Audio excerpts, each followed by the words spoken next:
ദൈവനാമത്തിന് മഹത്വമുണ്ടാകട്ടെ. ഇന്ന് ഏപ്രിൽ 26-ാം തീയതി കർത്താവായ യേശു ക്രിസ്തുവിൻ്റെ നാമത്തിൽ എല്ലാവർക്കും സ്നേഹവന്ദനം അർപ്പിക്കുന്നു. അതുപോലെ ശുഭദിന ആശംസകൾ നേരട്ടെ. ഇന്നത്തെ നമ്മുടെ ധ്യാനത്തിന് വേണ്ടി നാം തിരഞ്ഞെടുത്തിട്ടുള്ളത് ലേവ്യ പുസ്തകം 22-ാമത്തെ അധ്യായമാണ്. ഈ അധ്യായത്തിൽ നേർച്ച കാഴ്ചകൾ നൽകുന്നതിനെക്കുറിച്ചാണ് പറഞ്ഞിട്ടുള്ളത്. എന്ന് മാത്രമല്ല, മഹാപുരോഹിതൻ്റെ അല്ലെങ്കിൽ പുരോഹിതന്മാരുടെ പുരോഹിതന്മാർക്ക് അർഹമായിരിക്കുന്ന യാഗവസ്തുക്കളിൽ നിന്നും പങ്കെടുക്കുവാൻ അവർക്ക് എപ്പോൾ അനുവാദമുണ്ട്, എപ്പോൾ അനുവാദമില്ല മുതലായ കാര്യങ്ങൾ ഈ അധ്യായത്തിൽ പറഞ്ഞിട്ടുണ്ട്. അതും കൂടാതെ ദൈവത്തിന് യാഗം കഴിക്കുന്നതായിരിക്കുന്ന മൃഗങ്ങൾ എങ്ങനെയുള്ളതായിരിക്കണം എന്നിത്യാദി കാര്യങ്ങളാണ് ഈ 22-ാമത്തെ അധ്യായത്തിൽ പറഞ്ഞിട്ടുള്ളത്. പ്രായോഗിക ജീവിതത്തിൽ ഒരു യഹൂദനെ സംബന്ധിച്ചിടത്തോളം വളരെ പ്രാധാന്യമുള്ള കാര്യങ്ങളാണ്. പുതിയ നിയമവിശ്വാസികളായിരിക്കും നമുക്ക് അങ്ങനെയുള്ള യാഗങ്ങളില്ല എന്നുള്ളതുകൊണ്ട് അത് നമുക്ക് പ്രസക്തമല്ല എന്ന് ചിന്തിക്കുന്നവരുണ്ട്. എന്നാൽ അങ്ങനെയല്ല. പഴയ നിയമം എഴുതിയിരിക്കുന്ന നമ്മുടെ ബുദ്ധിപദേശത്തിന് വേണ്ടിയാകിയാൽ ഈ വേദഭാഗത്തും അനേക ബുദ്ധിപദേശത്തിനുള്ള കാര്യങ്ങൾ പറഞ്ഞിട്ടുണ്ട്. ഒന്നാമത് പറഞ്ഞിരിക്കുന്നത്, ഇസ്രായേൽ മക്കൾ എനിക്ക് ശുദ്ധീകരിക്കുന്ന വിശുദ്ധ സാധനങ്ങളെ സംബന്ധിച്ച് അഹ്റോനും അവൻ്റെ പുത്രന്മാരും സൂക്ഷിച്ചു കൊള്ളാൻ നിൽക്കണമെന്നും എൻ്റെ വിശുദ്ധ നാമത്തെ അശുദ്ധമാക്കരുതെന്ന് അവരോട് പറയണം എന്ന് പറഞ്ഞു. അതായത് ഇസ്രായേൽ മക്കൾ ദൈവത്തിന് വേണ്ടി അർപ്പിക്കുന്നതായിരിക്കുന്ന സാധനങ്ങൾ, ആ സാധനങ്ങൾ പലതും പുരോഹിതന്മാർക്ക് പോകുന്ന കാര്യങ്ങളാണ്. എന്നാൽ അത് ആർക്ക് ഭക്ഷിക്കാം എന്നുള്ളത് സംബന്ധിച്ച് വ്യക്തമായ കൽപ്പനകളാണ് ദൈവം നൽകിയിരിക്കുന്നത്. ഒരു പുരോഹിതൻ്റെ മക്കളിലോ പുരോഹിതൻ്റെ വീട്ടിലുള്ള ആരെങ്കിലുമോ അശുദ്ധരായി തീർന്നെങ്കിൽ അവർക്ക് വിശുദ്ധ സാധനങ്ങളിൽ പങ്കെടുക്കുവാനായിട്ട് ഭക്ഷിക്കുവാനുള്ള അനുവാദമില്ല. അപ്പോൾ അതൊരു പ്രമാണമാണ്.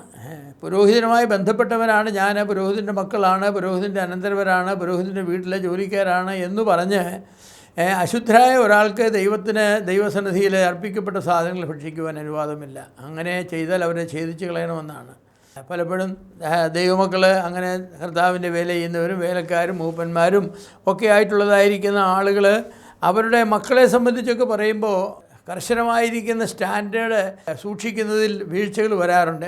ഉപദേശ മക്കളില്ല, സാരമില്ലെന്നൊക്കെ പറയണം. അങ്ങനെ പാടില്ലെന്നാണ്. ഒരു മഹാപുരോഹിതൻ്റെ മക്കൾക്കും മഹാപുരോഹിതൻ്റെ വീട്ടിലുള്ളവർക്കും വളരെ ഹൈ സ്റ്റാൻഡേർഡാണ് വെച്ചിട്ടുള്ളത്. ആ സ്റ്റാൻഡേർഡ് സൂക്ഷിക്കണമെന്നാണ് അവിടെ പറഞ്ഞിട്ടുള്ളത്. വളരെ വ്യക്തമായിട്ട് പറഞ്ഞിട്ടുള്ളത് അങ്ങനെയാണ്. അതുപോലെ തന്നെ പറയുകയാണ്, അഹരോൻ്റെ സന്തതിയിൽ ആരെങ്കിലും കുഷ്ഠരോഗിയോ ശുക്ലസർവക്കാരനോ ആയാൽ അവൻ ശുദ്ധനായി തീരും വരെ വിശുദ്ധ സാധനങ്ങൾ ഭക്ഷിക്കരുത്. ഒരുത്തനെ കുഷ്ഠരോഗിയായി തീർന്നു, മറിയാമിന് കുഷ്ഠം വന്നു മോശയുടെ സഹോദരിക്ക്. ഒരാഴ്ച അവളെ പുറത്ത് ഇട്ടടയ്ക്കാനാണ് പറഞ്ഞത്. ഒരാഴ്ച പുറത്തിട്ടടയ്ക്കുക. അവർക്ക് ഇസ്രായേൽ മക്കളിലെ മറ്റാളുകളുമായിട്ട് ബന്ധം പുലർത്തുവാൻ അനുവാദം ഉണ്ടായിരുന്നില്ല. പുരോഹിതൻ്റെ മക്കളോ വീട്ടിലുള്ളവരോ ആണെങ്കിൽ അവർക്ക് യാഗത്തിൽ നിന്ന് ലഭിക്കുന്നതായിരിക്കുന്ന കാര്യങ്ങളുണ്ട്. അവരുടെ വീട്ടിലെ ആഹാരം എന്ന് പറയുന്നതൊക്കെ അതാണ്. യാഗമൃഗത്തിൽ നിന്നും അവർക്ക് ലഭിക്കുന്ന ഓഹരി. പക്ഷേ അതിൽ അവർക്ക് പങ്കെടുക്കാൻ സാധ്യമല്ല. അവർ വേറെ ആഹാരം ഉണ്ടാക്കി കഴിച്ചോണം. കാരണം എന്താണെന്ന് വെച്ചാൽ ഇതൊക്കെ കൂട്ടായ്മ കാണിക്കുന്നതാണ്. ദൈവവും ദൈവത്തിൻ്റെ ജനവുമായുള്ള കൂട്ടായ്മയുടെ ദൃഷ്ടാന്തങ്ങളാണല്ലോ. പാപം ചെയ്തവർക്ക്, പാപമുള്ളവർക്ക്, അശുദ്ധരായവർക്ക് ദൈവത്തിൻ്റെ ജനത്തിൻ്റെ കൂട്ടായ്മയിലേക്ക് വരുവാനായിട്ട് സാധ്യമല്ല. അവരെ പുറത്താക്കണമെന്നുള്ളതായിരിക്കുന്ന നിയമമാണ് അവിടെ പറഞ്ഞിരിക്കുന്നത്. അതുപോലെ പറഞ്ഞിരിക്കുന്ന വേറൊരു വിഷയം ഈ അധ്യായത്തിൽ നേർച്ചകൾ നൽകുന്ന രീതിയാണ്. അങ്ങനെ നേർച്ചകൾ നൽകുന്ന രീതി പഴയ നിയമത്തിലുണ്ടായിരുന്നു. കാര്യസാധ്യങ്ങൾക്ക് വേണ്ടിയോ ലഭിച്ച നന്മകൾക്ക് വേണ്ടിയോ ആളുകൾ നേർച്ച കഴിക്കുമായിരുന്നു. പലപ്പോഴും ആടുമാടുകളെ യാഗമായി അർപ്പിക്കുന്നതായിരുന്നു നേർച്ചകളെന്ന് പറയുന്നത്. എനിക്ക് ഈ യുദ്ധത്തിൽ വിജയം തന്നാൽ, എന്നെ എൻ്റെ പരീക്ഷയെ സഹായിച്ചാൽ, എൻ്റെ കുഞ്ഞിനെ രോഗം സൗഖ്യമാക്കി കൊടുത്താൽ ഞാൻ ഒരാടിനെ യാഗം കഴിച്ചുകൊള്ളാം എന്നൊക്കെ അവർ നേരുമായിരുന്നു. അതൊക്കെ അവിടെ അനുവദനീയമായിരുന്നു. എന്നാൽ അങ്ങനെ പലരും നേർച്ചകളെന്ന് കഴിക്കുമ്പോൾ ആ നേർച്ചകൾ അവർക്ക് അംഗവൈകല്യങ്ങളുള്ളതും അവരുടെ കൂട്ടത്തിൽ, ആടുകളുടെ കൂട്ടത്തിൽ എന്തെങ്കിലും ബലഹീനതയുള്ളതുമായിരിക്കുന്ന ഒരു ആടിനെ അങ്ങനെ യാഗം കഴിക്കാനായിട്ട് അവരെ മുതിരുമായിരുന്നു. പക്ഷേ ദൈവം ഒരു കാര്യം പറഞ്ഞു, കുരുട്, ചതവ്, മുറിവ്, മുഴ, ചൊറി, പുഴുക്കടി ഇങ്ങനെയുള്ള ഒന്നിനെയും എനിക്ക് വഴിപാടായിട്ട് കഴിക്കരുത്. നിങ്ങളുടെ നേർച്ചകളിലൊന്നും അത് സ്വീകരിക്കില്ല. നേർച്ചയായിട്ട് സ്വീകരിക്കുന്നത് വളരെ പെർഫെക്റ്റായിട്ടുള്ള ഒരു ഊനവും ഇല്ലാത്തതിനെ മാത്രമേ നേർച്ചയായിട്ട്. കാരണം ദൈവത്തോട് നേരുന്നത് എന്താണ്? നീ എന്നെ അനുഗ്രഹിച്ചാൽ ഞാൻ നിനക്ക് തരാമെന്നാണ്. അപ്പോൾ ദൈവം അനുഗ്രഹിച്ചു. ദൈവത്തിന് കൊടുക്കുന്നത് എങ്ങനെയാണ്? നമ്മുടെ ബെസ്റ്റാണ് കൊടുക്കേണ്ടത്. യാഗപീഠത്തിന്മേൽ ഇവയെ ദഹനയാഗമായി അർപ്പിക്കരുതെന്നാണ് ഇങ്ങനെ ബലഹീനതയുള്ളത്. നമുക്കുള്ളതിൽ ഏറ്റവും നല്ലതിനെ വേണം ദൈവത്തിന് നൽകുവാൻ. ദൈവത്തിന് നൽകുന്ന കാര്യത്തിൽ ആത്മാർത്ഥത ആവശ്യമാണ്. വിശ്വാസികൾ പലർക്കും ഈ കാര്യത്തിൽ ആത്മാർത്ഥതയില്ല. പലതും വേണ്ടാത്തത് നമ്മൾ കൊടുക്കാറുണ്ട്. ആളുകളങ്ങനെ പറയാറുണ്ട്, അധികം വന്ന് കൊടുക്കുന്ന പാവമാണെന്നൊന്നുമല്ല ഞാൻ പറയുന്നത്. എങ്കിലും കൊടുക്കുന്ന വിഷയത്തിൽ അധികം വന്നിരുന്നെങ്കിൽ കൊടുക്കാമെന്നുള്ളതായിരിക്കുന്ന ഒരു മനോഭാവം ഉണ്ടല്ലോ. അതെ, നമുക്ക് ഉപയോഗിച്ച് നാം മുഷിഞ്ഞ വസ്ത്രം ഇനി നമുക്ക് ഉപയോഗിക്കില്ല എന്നുള്ളത് പലർക്കും കൊടുത്തേക്കാം നമുക്ക്, അല്ലേ? അങ്ങനെയല്ല, നല്ലത് വേണം കൊടുക്കാൻ. പഴയത് ഒക്കെ കൊടുക്കുന്ന പാപമായിട്ടൊന്നും ഞാൻ പറയുകയല്ല, എങ്കിലും കൊടുക്കുമ്പോൾ നല്ലതാവോളം കൊടുക്കണം. ഇതങ്ങ് കീറിപ്പോയിരുന്നേ വല്ലവർക്കും കൊടുക്കാമെന്നുള്ള ആ ഒരു മനോഭാവം എന്ന് പറയുന്നത് തെറ്റാണ്. അങ്ങനെയല്ല കൊടുക്കണം. അങ്ങനെ കൊടുത്താൽ നമുക്കതിൻ്റെ അനുഗ്രഹം ഉണ്ടാകില്ല.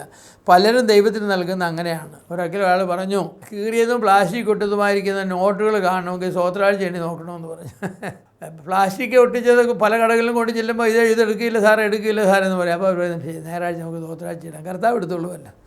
ഈ മനോഭാവം വളരെ തെറ്റായിരിക്കുന്ന മനോഭാവമാണ്. വേണ്ടാത്തത് കർത്താവിന് കൊടുക്കുക എന്ന് പറയുന്നത് ദൈവത്തെ മാനിക്കുന്നവരുടെ ലക്ഷണമല്ല. പിന്നെയോ, എനിക്ക് ഏറ്റവും ഞാൻ സ്നേഹിക്കുന്നതും ഏറ്റവും നല്ലത് എന്ന് കരുതുന്നതുമായ വസ്തുക്കളാണ് കൊടുക്കേണ്ടത്. ദൈവം അബ്രാഹാമിനോട് പറഞ്ഞത് എന്താണ്? അബ്രഹാമേ, നിൻ്റെ ഏകജാതനായ പുത്രനെ, നീ സ്നേഹിക്കുന്ന മകനെ ഇസ്ഹാക്കിനെ തന്നെ യാഗമായി കഴിപ്പീനെന്നാണ്. അല്ലാതെ നീ വെറുക്കുന്നതായിരിക്കുന്ന ഒരാളെ കൊടുക്കാനല്ല പറഞ്ഞത്. അത് ദൈവത്തിന് സ്വീകാര്യമായിരിക്കില്ല. നമുക്കും അങ്ങനെയുള്ളതായിരിക്കുന്ന പ്രമാണങ്ങളുണ്ട്. ദൈവത്തിന് വേണ്ടി നാം കൊടുക്കാനായിട്ട് പോകുമ്പോൾ നാം നല്ലത് കൊടുക്കണം. മലാഖി പ്രവചനത്തിൽ അതേക്കുറിച്ചൊക്കെ പറയുന്നുണ്ട്. നിങ്ങൾ കണ്ണുപൊട്ടിയതും കൊമ്പൊടിഞ്ഞതും കാലുമുടന്നതുമായതിനെയൊക്കെ കൊണ്ടുവന്ന് യാഗം കഴിക്കുന്നു പറഞ്ഞു. നിങ്ങളുടെ രാജ്യത്തിൻ്റെ പ്രമാണിക്ക് കൊടുക്കുക, ഗവർണർക്ക് കൊടുക്കുക, നിങ്ങളുടെ നാട്ടിലെ കളക്ടർക്ക് കൊടുത്ത്, അങ്ങനെയുള്ള കാര്യങ്ങൾ. അല്ലെങ്കിൽ നിങ്ങളുടെ നാട്ടിലെ DYSPക്ക് കൊടുത്ത്, SP-ക്ക് കൊടുത്ത്. നിങ്ങൾ കാലൊടിഞ്ഞതും കൈയൊടിഞ്ഞതും കൊടുക്കില്ലല്ലോ. അവിടെയൊക്കെ കൊടുക്കുന്നത് നല്ലതല്ലേ കൊടുക്കൂ, ഏറ്റവും നല്ലതേ കൊടുക്കൂ. പിന്നെ എന്തുകൊണ്ട് ദൈവത്തിന് അവരെക്കാൾ മോശമാണോ ദൈവം? അപ്പോൾ ആ ഒരു മനോഭാവം എന്ന് പറയുന്നത് വളരെ തെറ്റായിരിക്കുന്ന മനോഭാവമാണ്. നാം അങ്ങനെ ചെയ്യുവാനായിട്ട് ഒരു കാര്യത്തിലും പാടില്ല. ഒരു ഉന്നത ഉദ്യോഗസ്ഥനോ ആദരണീയനായ ഒരു വ്യക്തിക്കോ സമ്മാനമായി നൽകുവാൻ നമ്മൾ മടിക്കുന്ന സാധനങ്ങളാണോ ദൈവത്തിന് നൽകുന്നത്? എന്നാൽ അങ്ങനെയുള്ള സാധനങ്ങൾ ദൈവത്തിന് ആവശ്യമില്ലെന്നുള്ളതാണ്. ആ ദൈവത്തെ ഭയപ്പെടാത്തത് കൊണ്ടാണ് അങ്ങനെ നമ്മൾ ചെയ്യുന്നത്. ഈ പ്രവണത നാം മാറ്റിയെടുത്തെങ്കിലേ മതിയാവും. സകലവും നൽകുന്ന ദൈവത്തിന് താൻ നൽകിയതിൽ നിന്ന് ഒരു അംശം തിരിച്ചു നൽകുന്നത് എന്തിനാണ് ഇത്ര മടി കാണിക്കുന്നത്? ദൈവം എനിക്ക് 1000 തന്നു, ഞാൻ അതിൽ നിന്ന് ദൈവത്തിനൊരു 100 രൂപ കൊടുക്കുന്നത് ഞാനെന്തിനാ മടി കാണിക്കുന്നത്? ദൈവം എനിക്ക് 1000 തന്നത് 900 എടുത്ത് മാറ്റി വെച്ചിട്ട് 100 കൊടുക്കുന്നുള്ളത്. ആ 100 കൊടുക്കുമ്പോൾ തന്നെ എന്തിനാണ് ഞാൻ അരുതാത്തതും ആരും എടുക്കാത്തതുമായിരിക്കുന്ന സാധനങ്ങൾ കൊടുക്കുന്നത്? അങ്ങനെയല്ല. ദൈവം എനിക്ക് 1000 തന്നതിൽ എനിക്ക് 500 കൊടുക്കാമെങ്കിൽ 500 കൊടുക്കണം, 600 കൊടുക്കാമെങ്കിൽ 600 കൊടുക്കണം, 900 കൊടുക്കാമെങ്കിൽ 900 കൊടുക്കണം. എപ്പോഴും ദൈവത്തിന് കൊടുക്കുന്നതിൻ്റെ പ്രമാണമെന്ന് പറഞ്ഞാൽ give the best, give the maximum എന്നുള്ളതാണ്.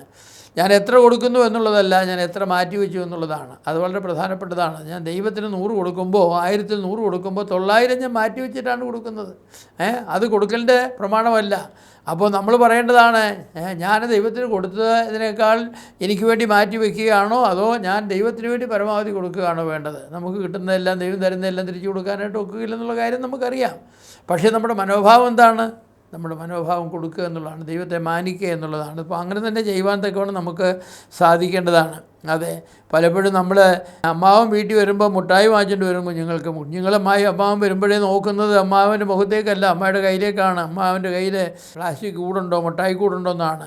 അമ്മാവൻ അത് കൊടുത്തു കഴിഞ്ഞാൽ കുട്ടി അതുകൊണ്ട് തന്നെ മുറിയിലേക്ക് ഒരു ഓട്ടമാണ്. കുറച്ച് കഴിഞ്ഞ് അമ്മാവൻ ചോദിക്കുക, മോനെ എനിക്കൊരു മുട്ടായി തരുമെന്ന് ചോദിച്ചാൽ തരുമില്ലെന്ന് പറയും. അങ്ങനെയാണ് നമ്മൾ. ദൈവം നമുക്ക് ഔദാര്യമായി തരും, കിട്ടിയ ഉടനെ നാം നമ്മുടെ മുറിയിലേക്ക് ഓടുകയാണ്. പിന്നെ ദൈവം ചോദിക്കുക, എനിക്കിതിൻ്റെ എൻ്റെ വീതം എന്ത് ചെയ്യും? അയ്യോ, നിൻ്റെ വീതം അതെന്ത് വീതമാണ്? നീയല്ലേ തന്നത്?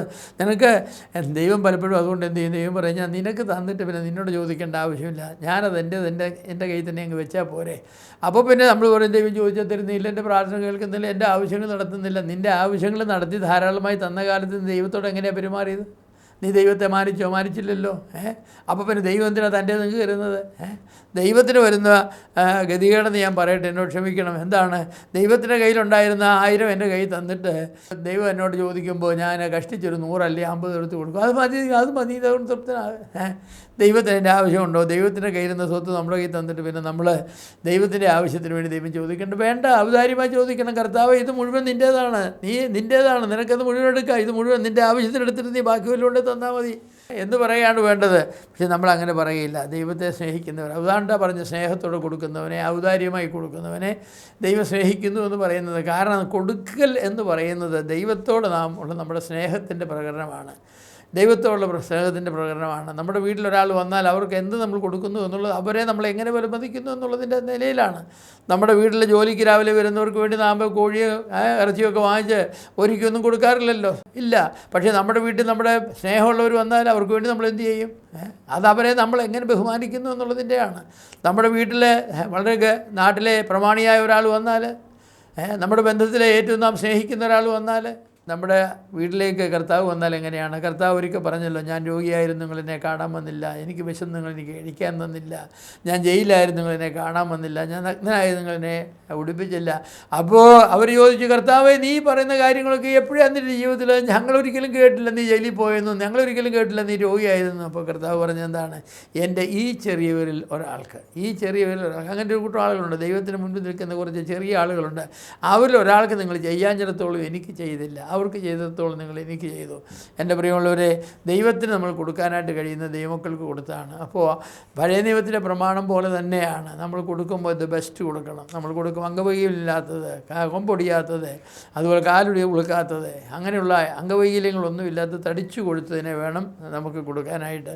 അബ്രഹാം തൻ്റെ അടുക്കൽ വന്ന 3 ഗസ്റ്റിന് വേണ്ടി പാകം ചെയ്യാനായിട്ട് വായിക്കുന്നത്, ഇളയതും തടിച്ചതുമായിരിക്കുന്നൊരു പശുക്കിടാവിനെ പിടിച്ചു കൊടുത്തെന്നാണ്. ഇളയതും തടിച്ചതുമായ അത് വേണം. വയസ്സ് എന്ന ജാഗറായി കിടക്കുന്നതിനെ കർത്താവിന് എന്തിനാണ്? നമ്മൾ പലപ്പോഴും അങ്ങനെയാണ് കൊടുക്കുന്നത്. ഇനിയും കർത്താവ്, ഞങ്ങൾക്ക് പ്രയോജനമില്ല, നിനക്ക് വല്ല ഗുണമുണ്ട് നീ എടുത്തോളാനാണ് പറയുന്നത്. ആളുകൾ അങ്ങനെയല്ലേ പറയുന്നത്?